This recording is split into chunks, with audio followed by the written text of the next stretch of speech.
কাছে সব প্রশ্নের উত্তর আছে বা সব সমস্যার সমাধান জানা আছে।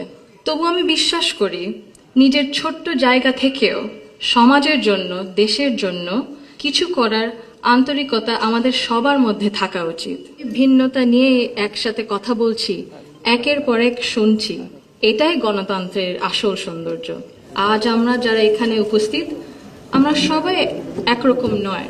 আমাদের আদর্শ আলাদা, অভিজ্ঞতা আলাদা, দৃষ্টিভঙ্গিও আলাদা, কিন্তু তারপরেও আমরা একসাথে বসেছি, আলোচনা করছি, কারণ আমরা সবাই দেশের জন্য, দেশের মানুষের জন্য ভাবছি।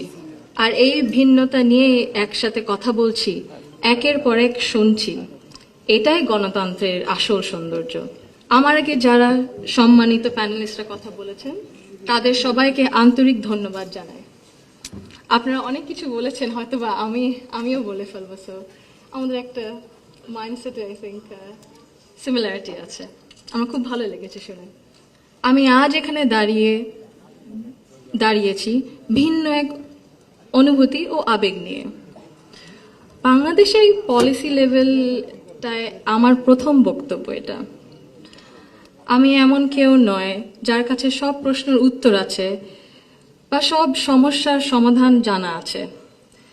তবু আমি বিশ্বাস করি নিজের ছোট্ট জায়গা থেকেও সমাজের জন্য, দেশের জন্য কিছু করার আন্তরিকতা আমাদের সবার মধ্যে থাকা উচিত।